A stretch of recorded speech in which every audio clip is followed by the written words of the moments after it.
Hello, everybody, and welcome to Three Steps Ahead.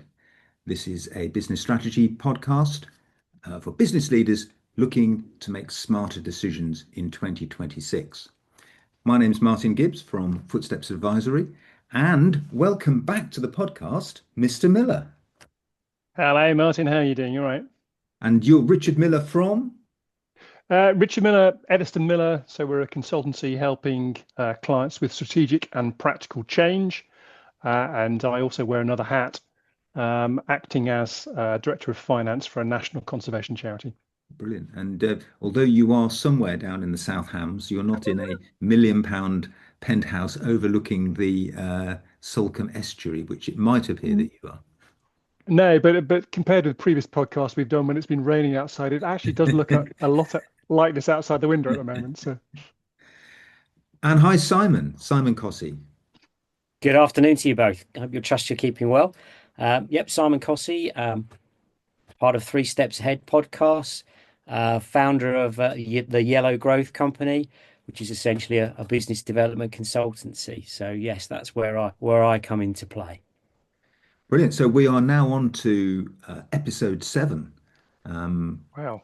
Really enjoying the podcast. We've had some great episodes and lots of ideas for future episodes coming up.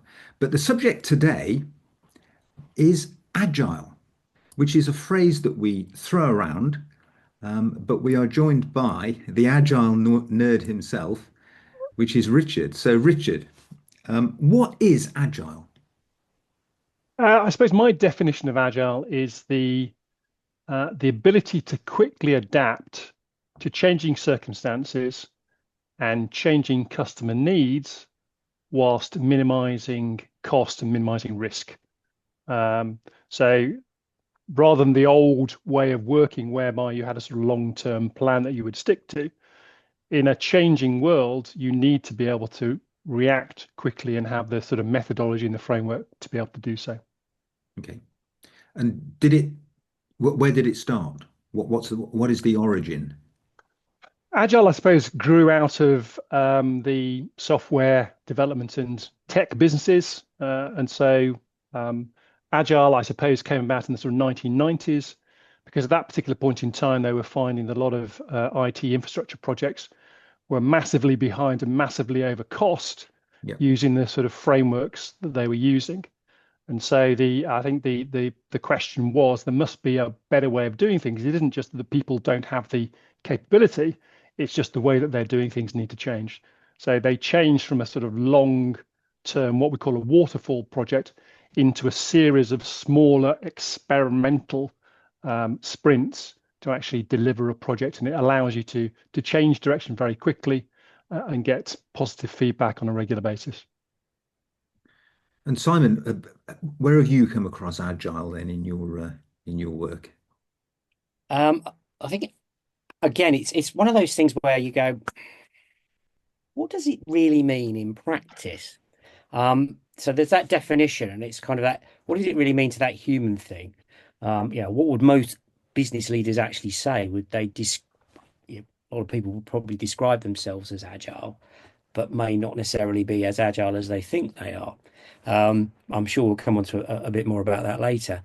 Obviously, I've come across agile as a way of working with my workshop, with my shop workshops. I think in a business sense and making it that personal piece, it's going to be around culture for me. If you've got the right kind of culture base, then yes, you can think a bit quicker. Yes, you can have a bit of a flatter structure. It is really around getting stuff done. Yeah. So if we go back 7 or 8 years, Richard, when we were working together, I remember you got into Scrum. Yes. So what Yeah. is Scrum and in what way is it different to Agile? It's not different to Agile. Agile, I suppose, is a sort of methodology or a philosophy, whereas there are a number of different frameworks you can use to apply Yeah. Agile principles. And Scrum is just merely one of those, which grew out of it was Ken Schwaber and Jeff Sutherland who sort of formed the idea of Scrum as a framework. And I suppose I first came across Scrum, as you said, about 7 or 8 years ago. We were advising clients, and the focus very much was on, business success is made up of three elements, which is you've got to have a strategy, you've got to have the capability, both people and organization, and then you need kind of implementation. And we were finding businesses that were fine on the first two, but they were struggling to bring about that change, as that implementation. So from my point of view, I was looking for something that would be easy to implement. And I found myself 7 years ago sitting in a training room with about 50 techie people, learning how to do Scrum and qualify as a professional Scrum Master.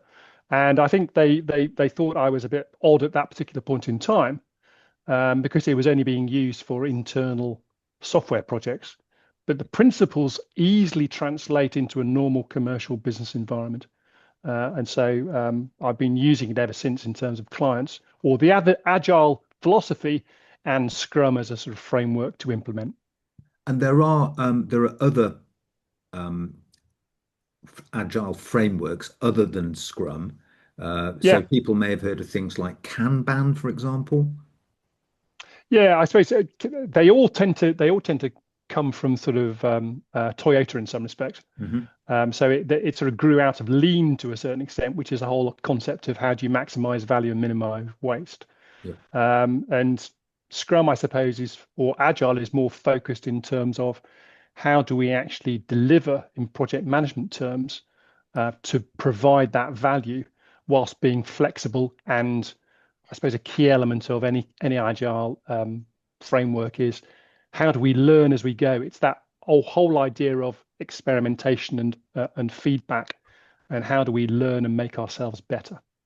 Simon.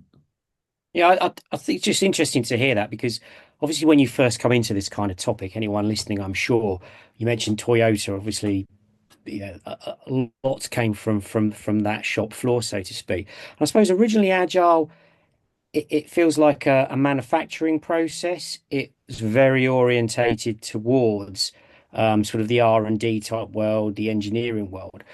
I think where we're different today is Agile has got to be applied in a softer area. That's actually going to be your leadership space.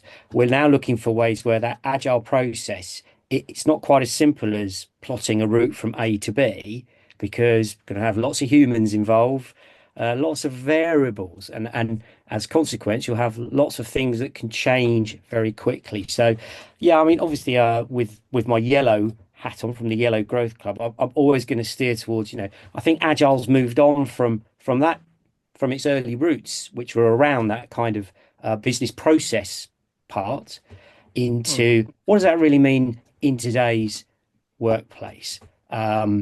Yeah, that's the ongoing challenge of making organizations more agile. So, Richard, going back to your Scrum Master accreditation, then, how long did that take? Ultimately, it was some training over a couple of days, and then you had to do an online accreditation, which you're only allowed to attempt once, and Okay. you need to get a certain sort of certain pass level. But it's then a question, like all these things. Once you've got the qualification, it's how do you then apply that Yeah. knowledge on a day-to-day basis to deliver value for your clients. So it gives a very strong framework, a very technical background, but then it's how do you then apply that? So initially, then, you were applying this with organizations who were looking to implement strategic plans, which they'd already Yeah, drafted. So yeah, this is not software. This is not manufacturing. Um, was this were these service organizations or yeah. I mean, they were a smattering of um, clients in the sort of service sector, but also applying it for not-for-profits. yeah, And we use sort of agile concepts within the charity I'm working for at the moment. yeah. It's a lot to do with how do you change priorities, what we call dynamic reprioritization. So you've got a plan, but what if circumstances change? How do you dynamically Yeah. change the priorities and change the organization to be able to focus quickly on those areas. From a commercial point of view, it's a question of changing customer needs. How do we change the products and services we have to be better focused in delivering value to those particular customers? So, Richard, you remember back during lockdown, we presented a series of seminars. The first, well, it was it Survive, Pivot, Adapt, Thrive? Oh, yes. Yes. Yeah, I think I mean, a lot of the sort of agile or lean concepts come out of we were reading the book at the time by Eric Ries, which is the Lean Startup. Yeah. And that was I suppose the main thing that came out of that was the sort of the concept of pivoting. So you effectively try and test your hypotheses by actually building something very quickly, what we call a minimum viable product, Yeah. which is the sort of smallest version of something that could actually deliver value, but is something you can learn from. So it moves away from this whole idea you need to build this all singing, dancing product or system or service. What Eric Ries said effectively is that what you need to do is build something that is just good enough that will deliver some value, get it out there and get some real world feedback on it. And that concept feeds into Agile. And that's where you come into the idea of minimizing risk and minimizing cost. Because in the past, an old organization might say, I've got to build something that's going to take me so many months to do, and I'll only test it when it's finished and perfect. The whole idea of Agile is that you have what we call increments of done. So it isn't the final thing. You're releasing stuff as you go, testing it. So that helps minimize the cost investment and also minimize the risk because you're getting real world feedback at a very early stage. So if we're going in the wrong direction, that's the whole idea of do we persevere or do we pivot to something different? Yeah. So you and I were working in a professional services organization at the time, and there's always the balance, wasn't there, with providing high quality professional services. But I remember your mantra really was well, it was not quite minimum viable product but it certainly was. Don't wait until it's perfect. Yeah, and I think this is for clients. This is sometimes the most difficult concept because they think if a minimum viable product is somehow lower quality, it's not.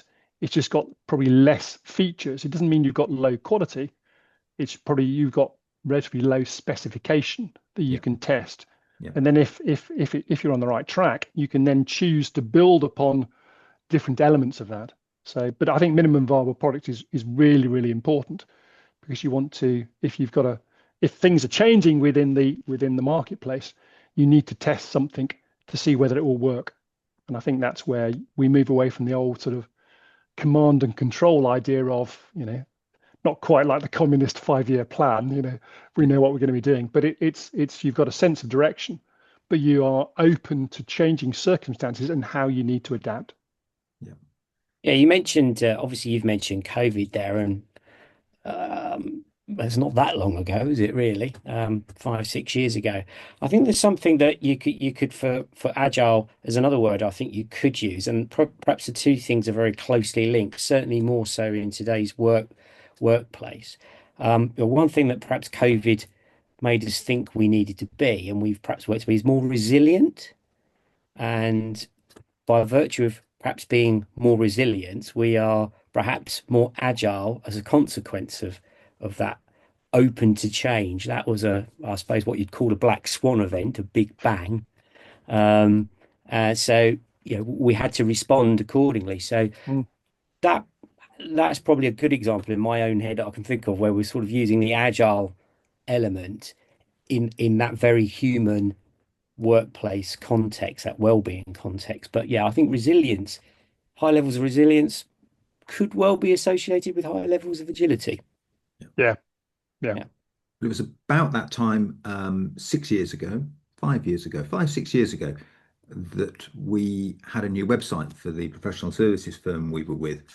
And that was a fairly major exercise. And I do remember your words at the time, minimum viable product, minimum viable product. And it certainly launched as a slim version of what we ultimately wanted, but we Mm. got it up there, got it out exactly on time. So I wouldn't say that we use Agile or Scrum methodology, but we certainly had your wise words ringing in our ears, Richard. I think in some respects, don't worry so much about the framework. I was looking for a framework I could use to help Yeah, clients implement, but the most important thing is the actual mindset that goes with it. It won't work unless yeah, the team within the organization and most importantly, the leadership team embrace the whole idea of curiosity and uncertainty. So the whole idea is we don't know what the end product might look like, but as long as we're focused on what brings value to the customer, let's build something, let's experiment. And if we get it right, is it enough? And do we build upon that? Or if we get it wrong, change direction. Don't worry, you haven't lost much in the way of time or effort. I think one of the other things that comes out of it is the within an organization embracing the idea of what we try first may fail. Failing is part of the experience. Failing is part of the learning. It's what Eric Ries calls validated learning. You try something, the feedback we get, we've now got some validated evidence that we can then build upon. And I think it's that, and I think that works very well for organizations that and for people that have in the past felt that if they try something and they get it wrong, somehow that is bad juju for them. It's all part of the learning process, and built into any kind of agile methodology is the whole idea of this. What have we learned? The idea of a retrospective. Once you've done something, you look back and say what worked, what didn't work, and probably more importantly, if we move on to the next cycle, what will we do differently that makes us more effective and more efficient? a big benefit there, Richard, I guess, is taking away the fear of failure. Yeah, very much so. And clients that I've been uh, helping implement with, one of the great benefits is that we often identify what we call rising stars within an organization. So they're the people that effectively are going to be key to your development and growth and delivering the strategy. And so an agile methodology like Scrum will have sort of small cross-functional teams. And it's a great way of actually getting those kind of people involved to allow them to experiment. Experimentation and learning from that experimentation is core to it. What do we learn? And I think that's, if nothing else, if an organization embraces that uncertainty, then I think that they are going to be far better suited to a changing world that we are increasingly seeing. I'm going to say, Richard, and you've used a number of key words for me there. Can't believe it's taken me this long to get a statistic into this podcast, but I'm thinking you've talked about uncertainty and leadership, and I saw that 71% of employees do not believe their leadership is capable of adequately responding to sudden change, which right at this minute in the world that we live in, given the only constant seems to be change, is a tad concerning. Um, it then went on to say that only a third of leaders are roughly characterized as agile. So that's again slightly skewed the wrong way. And it was very firm to say that 28%, roughly a third again, more or less, are strictly non-agile. Oh, So there's okay, we've got a bit to play with in the middle. But when you're looking at that, things that you've said, increased uncertainty, the volatility of change, it's the only thing that we can be certain will ever happen. We've got to respond, not just in terms of how we deal with the market change, how our people respond to that. So agile, again,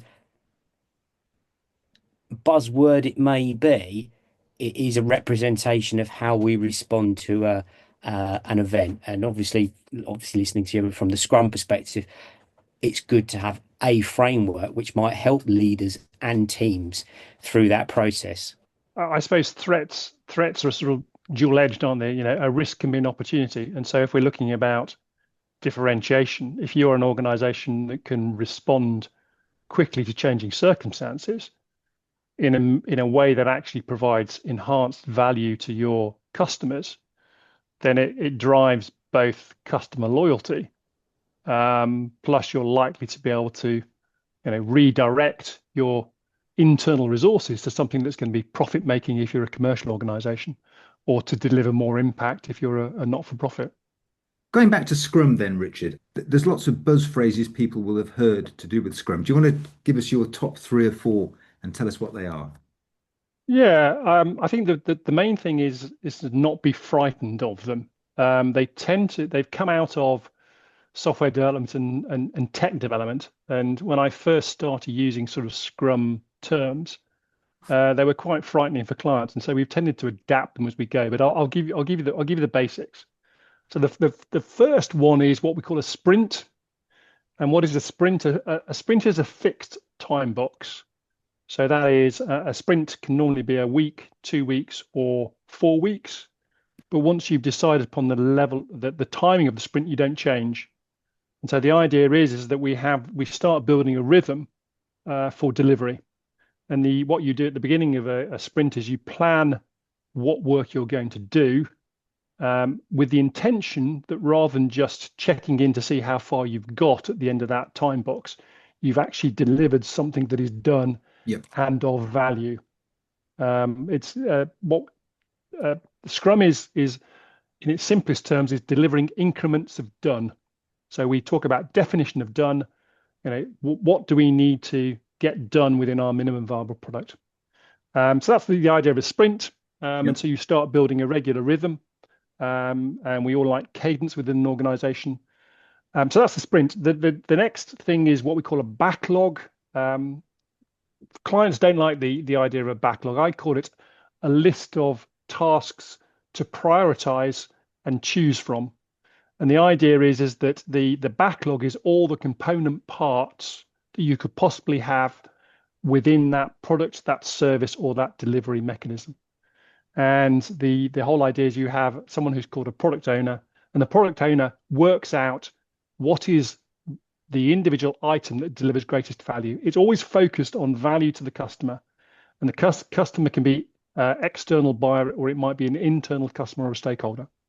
And so once you have this list of items, you then determine which do we pick first, because what you're trying to do is you're trying to get something out there that is going to be of value that you can test quickly. And so that's the intention. Yeah. So is this where people get the image of post-it notes on a whiteboard or something? Yeah, exactly right. So you'll often see people when you're talking about Scrum within a sprint, they'll have what we call to do, doing, done. So the intent you start off with the to do is everything within the backlog. And rather than just working from the top, you spend all the time refining that backlog to say what is of greatest priority. Within the sprint, the team then decides what they're going to pull out from the backlog into doing, with the intention that they get it done and delivered by the end of that sprint cycle. Were you using Trello as a way of yes, organizing all that? Yeah, I tend to live in Trello. So and the beauty of Trello, one of the key things to do with a Scrum framework is the whole idea of transparency. So if you use Trello, not only can you have the team that's working on the project involved, you can also have any kind of stakeholder can be part of that process. And so they can see at any particular point in time where you're at. And probably more importantly, what are the blockages that we need to clear that are holding us back? My favorite note-taking app, Notion, lends itself to all sorts of things, but one of the things it does is this Trello board type layout, which is great, for tracking the progress of multiple projects at once. And I'm just thinking that one of the sort of key concepts is the whole idea of delivery of done, definition of done. And so the intention is that at the end of that sprint, you will share what you've done with stakeholders. And at that particular point in time, you can say, is it what we need? Is it on track? Can we test it with external stakeholders? So it's that interaction with external stakeholders on a basis that allows it to be tested, and it also minimizes the cost overspend and also the risk of getting something wrong. So to summarize all of that then, Agile might be wanting to become fitter. Scrum is about following a specific program that's going to help you get there. Exactly right. Simon, you've been wandering around charity shops, I understand. I have. I've just got to chuck a stat in before I get to that point, though, because Yeah. perhaps no, no, you'll like this one. This is relevant, and it kind of really demonstrates why businesses do need to be agile. In the 1960s, the average life cycle of a company was 67 years. I looked up a stat. Today, the average life cycle of a company is 15 years, so it says. So all that about having a sprint changing quicker has obviously got to happen a lot quicker because companies are changing significantly quicker. But yes, Martin, I've been busy charity book shopping or charity shopping. I've got a book here called The Age of Agile by Stephen Denning. And actually, I'm lucky enough to have purchased a signed copy. You want to hold it My up in knowledge of front of it. your check shirt and we'll be able to see Ah, it. there we go. Age of Agile. The There Age we of are. Agile by Stephen Denning. Brilliant. There, yeah. Um, and it caught my eye because I immediately thought of Richard because, as you described him quite rightly, he's the agile nerd. Sort of three bits he really focuses on that kicks off. One is the law of the small team, and it's just quite logical, really. I mean, we've big organisations are ultimately made up of smaller teams, so small teams that are empowered have more autonomy are generally going to be uh, better at reacting at speed to things that either happen internally and externally. So you don't underestimate the power of creating some small teams that can respond at speed. Um, his second chapter is called The Law of the Customer, which is sort of very on my radar at the moment. And it talks about customer value sitting at the center of everything and to quote, not bureaucracy. Now, customer value, for me, this is an area where there could be some disagreement because if you're the business, your version of what you give might not be the same as the version the customer thinks they're getting. So that's a huge area on its own, but interesting as I'd never seen this book before that it's highlighted there. And lastly of the three, again another sort of perhaps potential favourite, the law of the network. Organizations work best when as connected networks rather than less rigid hierarchy. Now, obviously, we've said this before, someone's got to be in control, someone's got to take responsibility and ownership for decision making and for people, but flatter, uh, more authority not necessarily being for a task, not necessarily being given to the person in charge of the area, for example, but more so being allocated to the best person to deliver the job. So a different way of thinking there. And there's a nice quote from the book. He says, as we've already said, Agile is not a process change, it's a cultural change. So it comes back to my Yep. cultural comment a little bit earlier. And I, again, I think we'll come on to this a little bit more. If you're trying to make a cultural change, firstly, you need to recognize you've got to make a cultural change, number one. But secondly, you've actually got to physically demonstrate the behaviors that you want to see. Yeah, we can talk about agile, we can talk about culture, we can talk about all these various bits. But when it's boots on the ground, you as a leader have got to set your stall out and say, follow me. Um, Yeah, really stuff.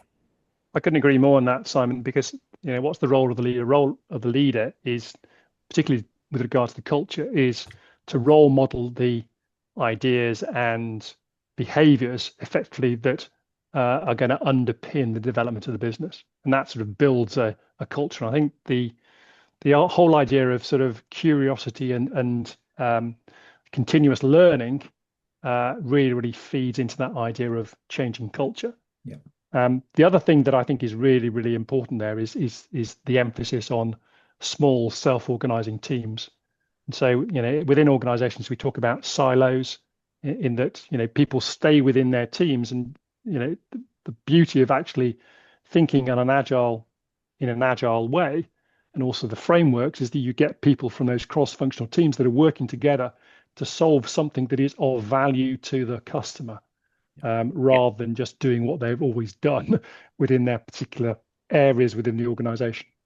And I think that for people who are going to probably think we're deep diving into some super management concept, which we're not, you're thinking, well, how do I make that real in my business? That's it. How do I make that real? Um, we talk about culture being one of the most important things. Again, a little number I may have found on the World Wide Web.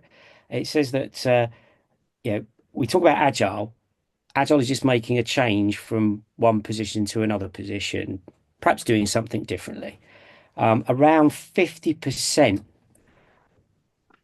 of projects, probably more than that, I would say, in practice, probably don't get through the first few stages, primarily because there's general resistance. There's a culture clash, and it comes back to it doesn't fit. And that's why another reason the small teams element is probably very effective in business, is that it's easier to work with a smaller group of people, perhaps, to bring them in the same direction rather than it's trying to bring an enormous amount of people in the same direction at one point. So it's like biting off the right size cherry to generate that cultural change.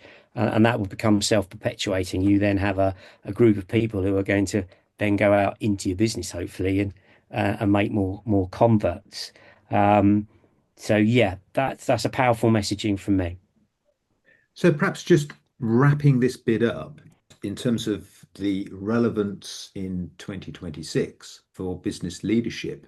We're in a scenario really where leaders need to be positioning themselves as coaches, facilitators, and enablers. Yeah, I think that's right, it's a change in attitude to leaders, and there's an element of trust in actually, yes, you'll help build a sort of backlog of component parts that may help deliver value, but you're allowing that individual team the autonomy to choose what they do and when and how. And I think one of the things that I've found working with Agile and working with Scrum with clients, not that it's an unintended consequence or a sort of byproduct, but the working between individual teams and the culture within those teams really, really does improve.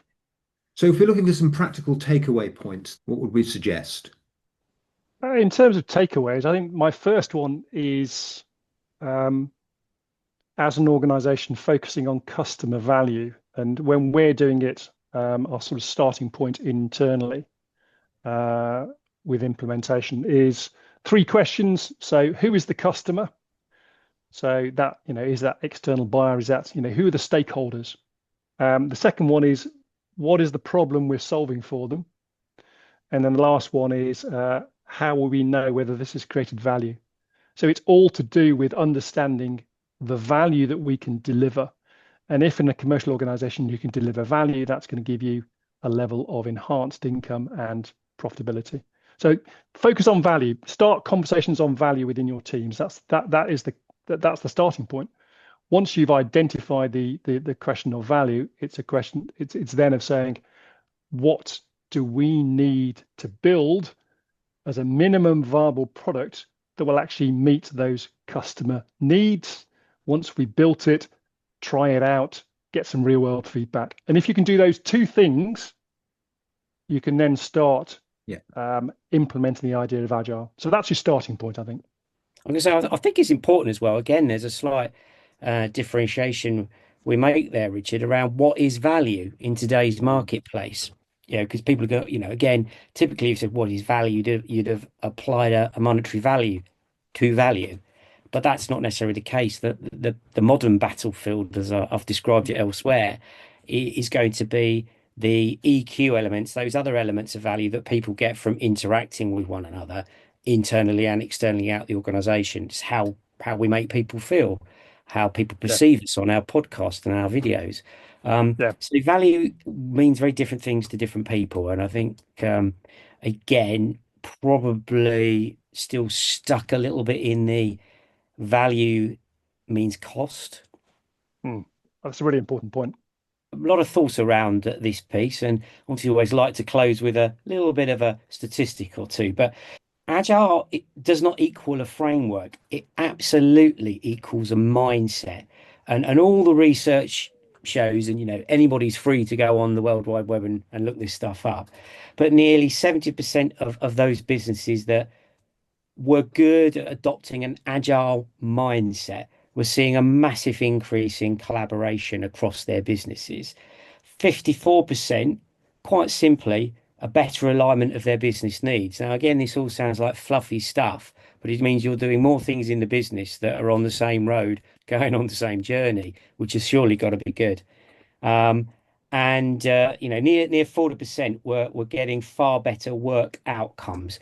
They were able to scale. And I saw one other stat on my scribbles here, which was a phenomenal number. When I find it, might have to come back to that. You're building this up I there. am building this up. Oh, here we go. Yeah, strong agile cultures saw a staggering 277% increase in their commercial performance. A 200% increase in the traditional way of measuring 200%, not in the new American way of measuring 200%. It was a big number. You're doing a lot better. So Brilliant. yeah, yeah, So just wrapping that up then, it doesn't have to be perfect. You just need to get on with it, get it out there, shorten the review cycles. You test it, you improve it, and you move on in increments. Yeah, and I think the beauty of it is you don't have to worry if you get it wrong. The Yeah, whole idea yeah. is it the whole cycle is let's test something. Does it work? If it doesn't work, that's a learning experience. So in some respects, don't wait until you've got perfect ideas. Just start engaging with what is of value to your customers and how we might actually build something to meet their requirements. And if you get it wrong, change direction. That's the beauty of it. I think that sums it yeah. up absolutely perfectly. So with that, we'll bring the episode to a close. Richard, thank you very much. Cheers, Martin. Cheers, Simon.